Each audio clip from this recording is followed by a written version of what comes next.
नमस्कार, स्वागत है आपका न्यूज इंडिया में। मैं हूं आपके साथ उमंग माथुर और आप देख रहे हैं अपना उत्तराखंड। उत्तराखंड के बुलेटिन की शुरुआत करेंगे, लेकिन पहले नजर डालते हैं इस वक्त की बड़ी खबर पर।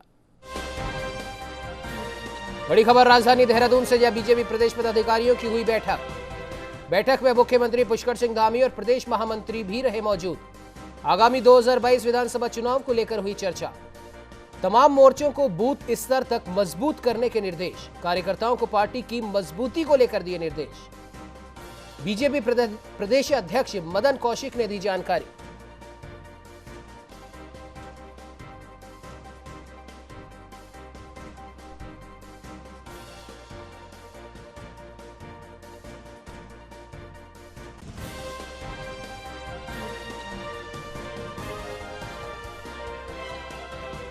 खबर पे ज्यादा जानकारी के लिए हमारे साथ में राजधानी देहरादून से संवाददाता विशाल गर्ग फोन लाइन पे जुड़ चुके हैं। विशाल, जानना चाहेंगे आपसे, बीजेपी प्रदेश प्रभारियों की बैठक एक संपन्न हुई है जिसमें आगामी 2022 विधानसभा चुनाव को लेकर कई महत्वपूर्ण बातें हुई हैं। क्या कुछ अपडेट है विशाल? बिल्कुल उमंग, देखिए आज सातों मोर्चों के जो प्रदेश प्रभारी थे उनको यहाँ पर बुलाया गया था और तमाम जो बैठक में वो चर्चा हुई, वो कहा जा रहा है कि जिस तरह से देखिए लगातार 2022 के जो चुनाव है वो सर पर हैं, ज्यादा वक्त नहीं है और इसको देखते हुए आज बैठक की गई। हालांकि इस तरह से कल भी ये बैठक हुई थी और आज जो तमाम 7 मोर्चों के जो पदाधिकारी थे वो आज बैठक में मौजूद रहे और किस तरह से वो पार्टी के आगे योजनाएं बना रहे हैं, किस तरह से रणनीति बना रहे हैं, उसको लेकर के तमाम तैयारियां जो है वो जोरों शोरों से चल रही है। क्योंकि देखिए अभी 6 महीने का विशेष जो समय है वो बचा हुआ है और 6 महीने के अंतराल में सभी को तमाम जिलों में जाना होगा। जिस तरह से देखिए कल भी प्रदेश अध्यक्ष मदन कौशिक ने कहा था कि तमाम जो पदाधिकारी होंगे वो अपने अपने क्षेत्रों में जाएंगे, वो 10-10 दिन का प्रवास करेंगे ताकि वहां की जो जनता है उनसे जुड़ने का जो काम है वो किया जा सके और 2022 में क्या क्या नीतियां रहेंगी, क्योंकि युवा चेहरा मुख्यमंत्री के तौर पर ये चुनाव लड़ेंगे। तो ऐसे में कहा जा रहा है देखिए साफ तौर से कि अब धीरे धीरे करके जो जिलों का प्रवास है वो करना शुरू करेंगे ताकि आने वाले समय में 2022 में एक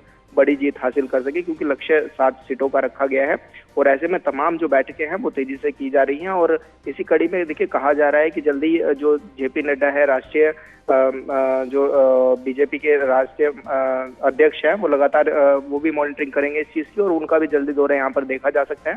तो तमाम जो बैठकें हैं वो तेजी से यहाँ पर की जा रही है उमंग, ताकि बीजेपी 2022 में अपनी जो चुनावी प्रक्रिया है उसको तेजी ला सके उसमें। बिल्कुल विशाल, और जानना चाहेंगे जिस प्रकार से विधानसभा चुनावों में काफी कम समय यहाँ पर बचा हुआ है और जिस प्रकार से चुनौतियां पूर्व मुख्यमंत्री तीरथ सिंह रावत के समय में थी, लगभग उसी प्रकार की एक और चुनौती नए मुख्यमंत्री पुष्कर सिंह धामी के बीच में यहाँ पर सामने आई है, जिसमें अगर हम बात करें पूर्व मुख्यमंत्री तीरथ सिंह रावत के समय में कुंभ को लेकर काफी कुछ बवाल वहां पर मचा था और अब कांवड़ यात्रा को लेकर ही इसी प्रकार का कुछ हम कह सकते हैं कि अंदेशा आईएमए ने जताया है कोरोना को ध्यान में रखते हुए। क्या इस मीटिंग के अंदर उसे लेकर भी कुछ फैसला हुआ है?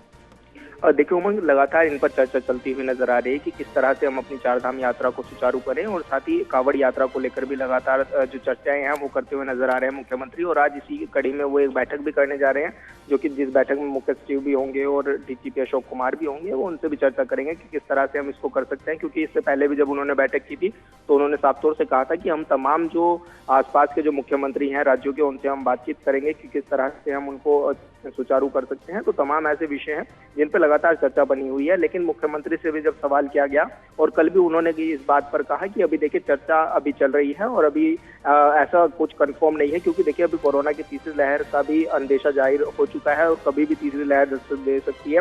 तो उस कड़ी में भी कहीं ना कहीं कहा जा रहा है कि अभी चारधाम यात्रा। विशाल, माफ कीजिएगा बीच में आपको इंटरप्ट करें, क्योंकि ये सवाल महत्वपूर्ण इसलिए हो जाता है क्योंकि अभी भी जो संपूर्ण विपक्ष है उत्तराखंड के अंदर, कांग्रेस की बात करें, आम आदमी पार्टी की बात करें या फिर किसी अन्य दल की बात करें, वो सभी के सभी इस समय उनके पास में उत्तराखंड सरकार में भले ही पूर्व मुख्यमंत्री त्रिवेंद्र सिंह रावत का कार्यकाल हो, पूर्व मुख्यमंत्री तीरथ सिंह रावत जी का कार्यकाल हो या फिर अब नए मुख्यमंत्री पुष्कर सिंह धामी हो, तमाम लोग मुद्दे इस समय तलाश रहे हैं कि सरकार को किस प्रकार से घेरे। और अभी इस समय उनके पास में एक बहुत बड़ा मुद्दा है कुंभ को लेकर। तो इसलिए सवाल इतना महत्वपूर्ण हो जाता है कि क्या जिस कठिनाई से, जिस परेशानी से पूर्व मुख्यमंत्री तीरथ सिंह रावत गुजरे थे, क्या उन परेशानियों को देखते हुए कोई सबक लिया जाएगा? क्योंकि नए मुख्यमंत्री पुष्कर सिंह धामी ने भी कहा है कि तमाम कोरोना गाइडलाइन को ध्यान में रखते हुए ये कांवड़ यात्रा होगी और ऐसा ही कुछ बयान पूर्व मुख्यमंत्री तीरथ सिंह रावत ने दिया था। अब आने वाले विधानसभा चुनावों में तमाम ऐसे मुद्दे हैं जिन पर इस बैठक में जरूर चर्चा हुई है, किस प्रकार से तैयारियां होंगी, लेकिन ये जो दो चार जो मुद्दे हैं जो आने वाले समय में विधानसभा चुनावों में सरकार के खिलाफ बहुत बड़े हो सकते हैं, तो इसको लेकर हम कह सकते हैं कि काफी कुछ तैयारियां चल भी रही होंगी। तो इसको लेकर क्या कुछ अपडेट है विशाल? देखिए उमंग, क्योंकि साफ तौर से मुख्यमंत्री साहब ने कह दिया है कि देखिए हम सबसे पहले हमारी जो प्राथमिकता है वो लोगों की जान माल की है, सबसे पहले हम लोगों की जान माल को बचाएंगे। तो ऐसे में देखिए साफ तौर से देखा जा चुका है, क्योंकि लगातार अगर कांवड़ यात्रा यहाँ पर चालू की जाती है तो लाखों करोड़ों की जनसंख्या में जो लोग हैं वो यहाँ पर पहुंचेंगे अपने, और हो सकता है क्योंकि जिस तरह से महाकुंभ के दौरान देखिए कोरोना के जो आंकड़े थे वो तेजी से बढ़े, और इस समय भी क्योंकि देखा जा सकता है कि तब भी सरकार को घेरने का काम विपक्ष लगातार करता रहा, लेकिन अब पुष्कर सिंह धामी ने साफ तौर से कह दिया है कि वो तमाम मुख्यमंत्रियों के साथ पहले बैठ करके इस पर चर्चा करेंगे, पहले उनसे समन्वय बनाएंगे और तब जा करके हम पूरा इसको RT-PCR नेगेटिव के साथ अगर जरूरत पड़ी तो हम इसको खोलेंगे। देखिए अभी चारधाम को भी स्थगित रखा गया है, और अभी अगर आज हाल फिलहाल की मैं बात करूं तो कांवड़ यात्रा को भी स्थगित तौर पर ही रखा गया है, और आज एक महत्वपूर्ण बैठक होने वाली है जिसमें चर्चा होगी कि किस तरह से हम इस चीज को और कर सकते हैं, क्योंकि लगातार उन पर भी प्रेशर है, लगातार श्रद्धालु जो है वो इधर का रुख कर रहे हैं और वो हरिद्वार आना चाहते हैं, लेकिन पिछली बार भी कांवड़ यात्रा को स्थगित किया गया था कोरोना के चलते, और इस बार भी अभी तक जो कोरोना के क्योंकि आंकड़े लगातार फिर से बढ़ने शुरू हो गए, तो ऐसे में देखिए तमाम पहलुओं को देखते हुए अभी चारधाम यात्रा को और कांवड़ यात्रा को स्थगित किया गया है, और जल्दी ही अभी इस पर भी विचार विमर्श होगा कि किस तरह से, क्योंकि देखिए अभी जब पुष्कर सिंह धामी जब केंद्र के बड़े नेताओं से मिलने गए तो वहां पर भी उन्होंने उनके सामने भी ये चर्चा रखी कि हम किस तरह से कांवड़ यात्रा को सुचारू कर सकते हैं। प्रधानमंत्री नरेंद्र मोदी से वो मिले थे, तब भी उन्होंने इस बात को पर चर्चा की थी, लेकिन इसका कोई औचित्य मतलब इसका जो पहलू है वो नहीं निकल करके आया था। हालांकि उन्होंने अभी कहा है कि अभी हम इस पर बातचीत कर रहे हैं और अभी जो भी निर्णय होगा वो बताया जाएगा। तो अभी हाल फिलहाल में स्थगित रखा गया है चारधाम को भी और कांवड़ यात्रा को भी। उमंग, बिल्कुल विशाल, एक आखिरी सवाल इस पर यह भी बनता है, जिस प्रकार से आज तमाम बड़े नेता भी और सभी कार्यकर्ता भी इस बैठक में शामिल हुए हैं और बूथ स्तर तक संगठन को मजबूत भी करना है, और साथ ही साथ नए मुख्यमंत्री के आने के बाद में हालांकि हर पार्टी में कहीं ना कहीं कुछ ना कुछ विरोध जरूर होता है, गुटबाजी जरूर होती है, उन्हीं तमाम गुटबाजियों को भी शांत करना है, रूठों को मनाना है और बूथ स्तर तक, जैसे कि पहले भी हमारी बात हुई है, मजबूती देनी है संगठन को।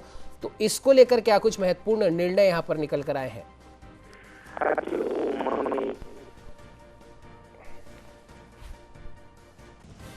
जी बिल्कुल विशाल, किसी तकनीकी खामी की वजह से हमारे संवाददाता से संपर्क नहीं हो पा रहा है, उनसे दोबारा संपर्क करने की कोशिश करेंगे। आपको बता दें कि बड़ी खबर इस समय देहरादून से यहाँ पर आ रही है। आगामी 2022 विधानसभा चुनावों को लेकर हम कह सकते हैं कि एक महत्वपूर्ण बैठक यहाँ पर संपन्न हुई है। फिलहाल हमारे साथ में जुड़ने के लिए विशाल आपका बहुत बहुत धन्यवाद।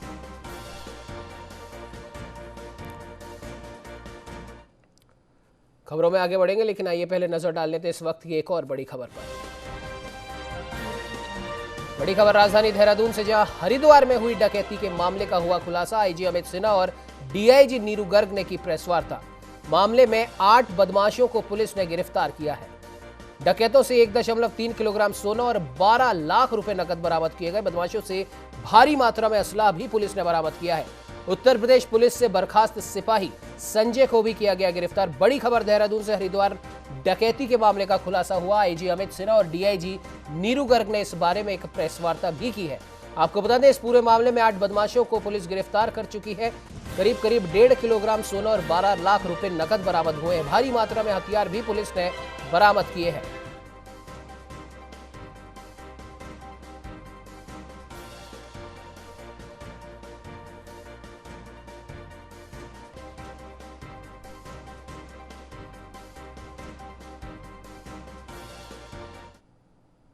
चलिए बढ़ते खबरों की ओर, जहां उत्तराखंड में जोरों से चल रही भू कानून की मांग को लेकर मुख्यमंत्री पुष्कर सिंह धामी ने सरकार की स्थिति स्पष्ट की है। मुख्यमंत्री पुष्कर का कहना है कि उत्तराखंड राज्य की जनता के लिए जो भी हितकारी होगा वो जरूर अमल में लाया जाएगा। उन्होंने कहा कि जनता की प्राथमिकता को ध्यान में रखकर ही सरकार कोई निर्णय लेगी। आपको बता दें कि बुधवार को उत्तराखंड कैबिनेट की बैठक आयोजित होने वाली है, जिसमें भू कानून को लेकर भी सरकार कोई बड़ा निर्णय ले सकती है। भी है, भू कानून भी है और भी कई सारे कानून हैं और कई सारे एक्ट जो बने हुए हैं, जो भी उत्तराखंड राज्य के हित में होगा, उत्तराखंड की जनमानस के लिए जरूरी होगा, उसको हम अमल में। तो वहीं उत्तराखंड में कांवड़ यात्रा को लेकर मुख्यमंत्री पुष्कर सिंह धामी का कहना है कि कांवड़ हिंदू आस्था का एक बड़ा धार्मिक पर्व है और कोरोना के बीच कांवड़ यात्रा को सकुशल संपन्न कराना एक बड़ी चुनौती है। मुख्यमंत्री ने मीडिया से मुखातिब होते हुए कहा कि कांवड़ सिर्फ उत्तराखंड ही नहीं बल्कि उत्तर प्रदेश और दिल्ली समेत कई राज्यों के लोगों की भावनाओं से जुड़े हुए हैं। उन्होंने कहा कि कांवड़ यात्रा को सफलतापूर्वक पूर्ण कराना सरकार की जिम्मेदारी है और यात्रा के दौरान कोरोना से संबंधित सभी पहलुओं को ध्यान में रखते हुए ही इस यात्रा को संपन्न कराया जाएगा। कांवड़ को लेकर देखिए, कांवड़ केवल उत्तराखंड का विषय नहीं है। कांवड़ में हमारे उत्तर प्रदेश भी है, हमारा हरियाणा भी है, दिल्ली भी है। तो उत्तराखंड केवल एक होस्ट स्टेट है, होस्ट की भूमिका में है और कांवड़ कोई ये 10-20 लाखों लोगों का विषय नहीं है। यात्रा हमारी श्रद्धा और आस्था से जुड़ी हुई विषय है, लेकिन हमको ये भी ध्यान रखना पड़ेगा कि कोरोना न बढ़े, ऐसा न हो कि कोरोना के कारण से लोगों की जान माल को खतरा हो। इसलिए हमारी पहली प्राथमिकता है कि लोगों की जान माल सुरक्षित रहे और आस्था और श्रद्धा के विषय में भगवान को भी अच्छा नहीं लगेगा कि किसी की जान। तो वहीं नैनीताल के तल्लीताल में गांधी पार्क में आम आदमी पार्टी के कार्यकर्ताओं की ओर से इस तल्लीताल में स्थित नगर के प्राथमिक पाठशाला को ध्वस्त करके बनाई जा रही कार पार्किंग के विरोध और लंबे समय से कृष्णापुर पैदल मार्ग को बनाए जाने की मांग को लेकर धरना प्रदर्शन किया गया। इस दौरान कार्यकर्ताओं ने सरकार के खिलाफ जमकर नारेबाजी की। तो वहीं विधानसभा प्रभारी प्रदीप दुमका ने राज्य सरकार की कथनी और करनी पर प्रहार करते हुए कहा कि राज्य सरकार गरीब बच्चों से भद्दा मजाक कर रही है।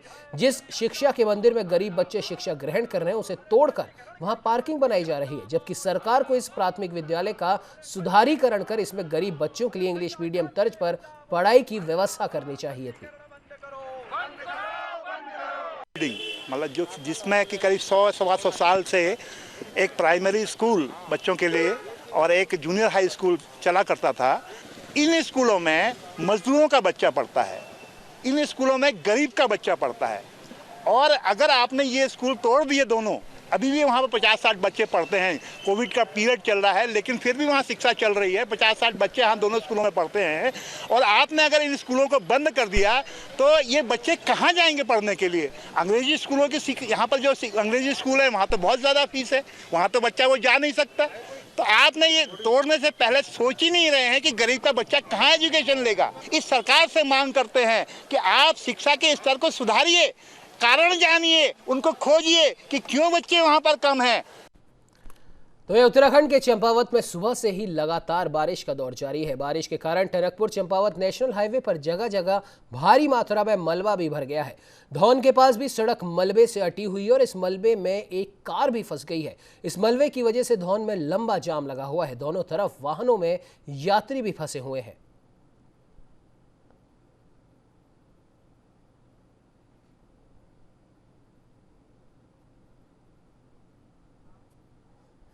तो मैं आपको बता दें कि पौड़ी में राष्ट्रीय पुरानी पेंशन बहाली संयुक्त मोर्चा द्वारा उत्तराखंड सरकार का ध्यान अपनी ओर आकर्षित करने के लिए एक नई पहल की शुरुआत की गई है। पुरानी पेंशन बहाली मोर्चा द्वारा मानसून और हरेला पर्व के मद्देनजर पौधारोपण अभियान को न सिर्फ आगे बढ़ा रहा है बल्कि इस दौरान विभिन्न पौधों की एक वाटिका भी तैयार की जा रही है। इस वाटिका में कई प्रकार के पौधों को लगाया जा रहा है। तो वहीं पेंशन बहाली मोर्चा के प्रदेश महासचिव सीताराम पोखरियाल का कहना है कि जिस प्रकार पौधे जीवन का आधार होते हैं उसी प्रकार कर्मचारियों के लिए पेंशन भी जीवन का आधार है। इसी तर्ज पर पुरानी पेंशन बहाली मोर्चा अपनी मांगों को लेकर धरना और प्रदर्शन से सामाजिक गतिविधियों को बढ़ावा दे रहा है।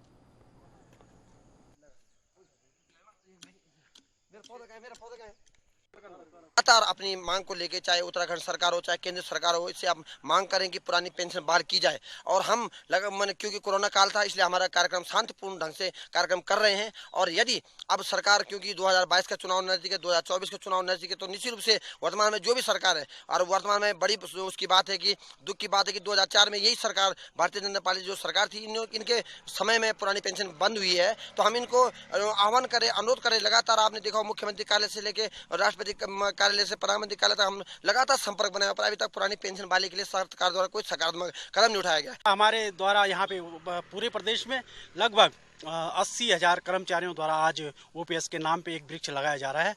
और इसके लिए मैं तमाम पौड़ी के साथियों का, पूरे उत्तराखंड के साथियों का, पूरे भारतवर्ष के साथियों का, शिक्षक वर्ग, अधिकारी वर्ग, कर्मचारी वर्गों का आभार व्यक्त करता हूं कि उन्होंने इस महत्वपूर्ण सामाजिक दायित्व निभाने में अपनी पूर्ण भूमिका निभाई है। तो ये नगरपालिका डोईवाला के वार्ड नंबर 10 के सभासद ईश्वर रोथान की मेहनत अब रंग ला रही है। विकास को गति देकर अपने वार्ड में लगातार विकास कार्यों को धरातल पर उतारने का काम किया जा रहा है। डोईवाला के भानियावाला वार्ड 10 में नहर के किनारे जहां पेड़ लगाने का काम सिंचाई विभाग देहरादून की ओर से कराया जा रहा है, तो वहीं नहर के किनारे 64 सोलर लाइट भी लगाकर हम बता सकते हैं आपको कि नहर का सौंदर्यीकरण कराया जा रहा है और अब लोगों को शाम के समय टहलने में किसी भी तरह की कोई परेशानी नहीं होगी। ये सौंदर्यीकरण के लिए जैसे मैं जब सभासद निर्वाचित हुआ था उसके बाद मुझे लगा कि हमारे वार्ड में काफ़ी काम होना है और हमारे ये नहर थी और यहाँ बहुत झाड़ी थी, यहाँ लाइट भी नहीं थी, तो मैंने प्रस्ताव बनाया था और वो प्रस्ताव सौंदर्यीकरण का था, नहर में सौंदर्यीकरण का। तो आज वो धरातल पर उतर गया है। तो आज मुझे 500 पेड़ के साथ, ट्री गार्ड के साथ 500 पेड़ मिले हैं। 68 लाइटें, जो सोलर लाइटें जो क्षेत्र में लाइटें थी वो मिली हैं और इसकी पूरी साफ़ सफाई और ये 5 इसमें 3 सेट जो बने हैं ताकि जो घूमने फिरने वाले बुजुर्ग हैं, बच्चे हैं, अगर वो थक जाएं तो वहाँ बैठ सकते हैं, रेस्ट करें। तो प्रदेश में परिवहन निगम के कर्मचारियों को कई महीनों से वेतन नहीं मिला है, जिसे लेकर हल्द्वानी में रोडवेज कर्मचारी संयुक्त परिषद के कर्मचारियों ने रोडवेज डिपो में आम बैठक कर सरकार से अपने रुके हुए वेतन को देने की मांग की है। रोडवेज कर्मचारियों का कहना है कि कोरोना काल में देश के प्रधानमंत्री नरेंद्र मोदी ने कर्मचारियों के वेतन को नहीं रोकने की घोषणा की थी, जिस पर सरकार की स्थिति यह है कि प्रदेश में रोडवेज कर्मचारियों के वेतन को लेकर कोई स्पष्ट नीति नहीं दिखाई दे रही। आपको बता दें कि बैठक में अल्मोड़ा, रानीखेत, भवाली, नैनीताल समेत कुमाऊं के दर्जनों कर्मचारियों ने भाग लिया और सरकार से वेतन की मांग को लेकर आगे की रणनीति को लेकर अहम बातचीत की। ऐसे भी हमें बिना तनख्वाह के काम करना पड़ रहा है। 2 महीने की तनख्वाह हाईकोर्ट द्वारा दिलाई गई हमें यहाँ पर। उसके बाद कर्मचारी विरोधी नीति लगाई गई है कैबिनेट की बैठक में, जिसका हमारी टीम और परिषद पूर्ण रूप से इसका विरोध कर रही है। तो उस वजह से हमें धरना प्रदर्शन कर रहे हैं और 14 तारीख की मध्यरात्रि से हम लोग संपूर्ण कार्य बहिष्कार पर चले जाएंगे। हमारी मांग है, सर्वप्रथम तो मैं ये कहना चाहूँगा कि जो हमारा 5 महीने का वेतन लेट हो रहा, हमारा मांग पत्र में भी ये चल रहा था, पूर्व से ही 1 मई से हमारा ये चल रहा था। उसके बाद कोर्ट में भी हमारी रेट लगी हुई है वेतन को लेकर के। जब वेतन को रेट लेकर लगी थी, जब कोर्ट ने जब ये पूछा था इनसे कि आप अपना प्रस्ताव पेश करो और ये 164 करोड़ रुपया जो है आप कैबिनेट की बैठक में से पास कराओ ताकि उसको वेतन मिल सके, लेकिन परिवहन निगम ने उस चीज़ को जो पेश किया है कोर्ट में वो आधा अधूरा पेश किया और शायद संभवतः उसी वजह से माननीय कोर्ट ने भी उस प्रस्ताव को आधा अधूरा किया, जिस वजह से ये उसी प्रस्ताव को निदेशक मंडल की बैठक में पारित करने के लिए ले गए। तो चमोली में 12 सूत्रीय मांगों को लेकर राज्य प्रधान संघ के कर्मचारियों ने सरकार के खिलाफ जोरदार नारेबाजी की। साथ ही धरना प्रदर्शन जारी रखते हुए विकासखंड कार्यालय में तालाबंदी कर अग्रिम रणनीति को लेकर बैठक की। प्रधान संगठन का कहना है कि पिछले 6 दिनों से प्रधान संघ अपनी मांगों को लेकर धरना दे रहे हैं, लेकिन अभी तक सरकार द्वारा उनकी मांगों पर कोई ध्यान नहीं दिया जा रहा, जिससे प्रधान संगठन आक्रोशित है। ग्राम प्रधानों ने सरकार से मांग की है कि सीएचसी को ग्राम पंचायतों से 2,500 रुपए प्रतिमाह दिए जाने के आदेश को अविलंब वापस लिया जाना चाहिए।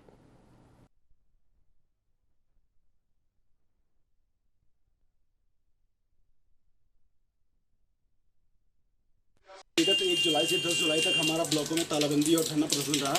इसके बाद भी सरकार के द्वारा कोई निर्णय नहीं लिया गया, जिसके बाद हम लोग प्रत्येक जिलों में आज हमारा सीडी ऑफिस घेराव और तालाबंदी कार्यक्रम यहाँ पे किया जा रहा है। और आगे भी सरकार द्वारा हमारी 12 सूत्रीय मांगों पे कोई कार्रवाई नहीं होती है तो हम प्रदेश स्तर पर आंदोलन करेंगे। उन 12 सूत्रीय मांगों में हमारा पहले सीएससी को 2500 न दिया जाए और पंचायत में वित्त में कटौती की जा रही है। कोरोना के चलते भी इसमें विकास कार्य प्रभावित हो रहे हैं। प्रदेश की सरकार ने कोई भी हमारी बात नहीं सुनी है और इसी निमित्त हम आज पूरे प्रदेश में सभी जिला सीडीओ कार्यालय में यहाँ पर धरना प्रदर्शन तालाबंदी चल रही है। बहुत सारी जो डिमांड्स हम लोगों की थी 12 बिलों को लेकर के हम अपना आंदोलन कर रहे हैं, उसमें सीएससी सेंटर जो सरकार ने कुछ लोग बढ़ा दिए न्याय पंचायत स्तर पर 2500 रुपये उनको हमारे मत से काटा जा रहा है। हम कि वो पैसा हमारे मत से न काटा जाए और जो पंचायतों के 29 जो अधिकार हैं उस अधिकारों के लिए हम लड़ रहे हैं और हम चाहते हैं कि पंचायतें सक्षम हो। जिस प्रकार की सरकार की मोनोपोली चल रही है, जिस प्रकार से तुगलकी फरमान जारी हो रहे हैं, पंचायत राज निदेशालय और पंचायत राज मंत्रालय जिस प्रकार की और तर्क और व्यवहारिक बातें पंचायतों में जबरदस्ती लादना चाहते हैं, हम सब लोग उसके विरोध में पूरे प्रदेश में प्रधान संगठन जितने भी सम्मानित प्रधान हैं इस प्रकार का कार्यक्रम चला रहे हैं, जिसमें हमारे 12 सूत्रीय मांगे हैं। और विशेषकर आप सब लोग जानते हैं, समय कोरोना काल चल रहा है तो ग्रामीण क्षेत्र में रोजगार सृजन एक बड़ा विषय है। और उस समय जो है सरकार मात्र 100 दिन का जो मनरेगा में है 100 दिन का काम दे रही है लेबरों के लिए। हम चाहते हैं कि इस कार्य अवधि को बढ़ाकर 100 दिन की जगह वहीं गैरसैंण के ग्रीष्मकालीन राजधानी घोषित होने पर यूं तो क्षेत्र के हालात जस के तस बने हुए हैं, विकास की भी कोई गतिविधि कहीं नजर नहीं आ रही, किंतु चोर अपनी दहशत बनाने में पूरी तरह सफल हो रहे हैं। वर्ष भर पूर्व हुई लाखों की चोरी का खुलासा तो अभी तक हुआ नहीं था, तो वहीं उप डाकघर गैरसैंण में 32 लाख की चोरी की खबर से नगर में दहशत है। मामले में पुलिस जांच में तो जुटी है, लेकिन एक दिन के बाद भी पुलिस के हाथ खाली हैं। पूछताछ के बीच हालांकि जांच दल डाकघर से लेकर मुख्य तिराहे तक के सीसीटीवी फुटेज खंगालने में लगी है, तो वहीं क्षेत्र के तमाम संदिग्ध व्यक्तियों से भी पूछताछ की जा रही है। श्रीनगर से फिंगरप्रिंट एक्सपर्ट की टीम ने घटनास्थल से सबूत भी जमा किए। विवेचना अधिकारी थाना अध्यक्ष सुभाष जखमोला ने कहा कि बनाई गई 6 जांच टीम हर स्तर पर कार्रवाई कर रही है और जल्द ही मामले का खुलासा कर दिया जाएगा। रखा हुआ था सर, कल दिन में 11:30 या 11:30 से 12 के बीच में हमारे स्टाफ में यहाँ पे रहते हैं पोस्ट मास्टर रेजिडेंस में, तो स्टाफ वो और उनकी मिसेज जो है वो दोनों मेरे कमरे पे आए थे घर पे बताने के लिए कि पोस्ट ऑफिस का जो दरवाजा है वो खुला हुआ है। तो उसके बाद मैं तुरंत यहाँ मैंने थाने में रिपोर्ट करी और उसके बाद मैं पुलिस के साथ यहाँ आया और उसके बाद मैंने देखा कि हमारा कैश जो है करीब 32 लाख के करीब वो हमारा चोरी हो गया। पोस्ट मास्टर है, इनकी तहरीर पर मुकदमा कायम कर दिया गया है और उचित धाराओं में पंजीकृत किया गया है। और इसमें पुलिस अधीक्षक महोदय द्वारा 6 टीमें बनाई गई हैं जो जिन्हें कार्य वितरण करके सब लोग को टास्क दिया गया है। सभी लोग जो है तलाश माल मुलजिम में व्यस्त हैं और सभी लोग जो है क्षेत्र अधिकारी कर्ण परियाग चमोली साहब के नेतृत्व में कार्य कर रहे हैं। तो हल्द्वानी में कुमाऊं के सबसे बड़े सुशीला तिवारी अस्पताल में एक बार फिर से जूनियर डॉक्टरों की ओर से मरीज के तीमारदारों को पीटे जाने का मामला सामने आया है। दरअसल देर रात हल्द्वानी के धानमिल निवासी योगेश मौर्य अपने पिता का इलाज कराने के लिए सुशीला तिवारी अस्पताल आए थे, जहां जूनियर डॉक्टरों की ओर से उनके साथ इलाज को लेकर लापरवाही करते हुए बदसलूकी की गई। ऐसे में मरीज के साथ हुई बदसलूकी पर तीमारदारों और जूनियर डॉक्टरों के साथ मामूली कहासुनी हुई। कहासुनी इतनी बढ़ गई कि वहां मौजूद कुछ जूनियर डॉक्टरों द्वारा मरीज के साथ आए तीमारदारों के साथ मारपीट शुरू कर दी गई, जिसके बाद मौके पर पहुंची पुलिस ने मामले को सुलझाया और अब आगे की जांच में जुट गई है।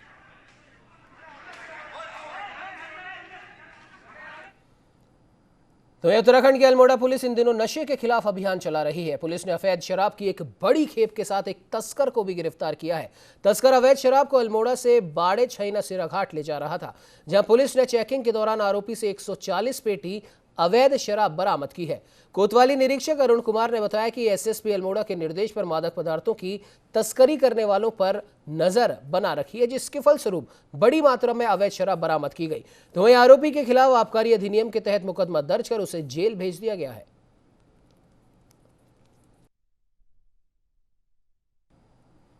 तो वहीं उत्तराखंड में 2 दिनों से आफत की बारिश हो रही है, जिसके चलते जनजीवन अस्त व्यस्त हो गया है। तो वहीं विकासनगर कालसी चक्राता मोटर मार्ग पर भारी बारिश के चलते मार्ग बंद पड़ा है। मार्ग के दोनों ओर वाहनों की लंबी कतारें लगी हैं और सुबह से ही मार्ग बंद होने से लोगों को काफी दिक्कतों का सामना करना पड़ रहा है। तो वहीं लोक निर्माण विभाग की ओर से मार्ग खोलने के लिए 2 जेसीबी और 2 डोजर तैनात किए गए हैं, लेकिन लगातार बारिश होने से मार्ग खुलने में थोड़ी देरी हो रही है।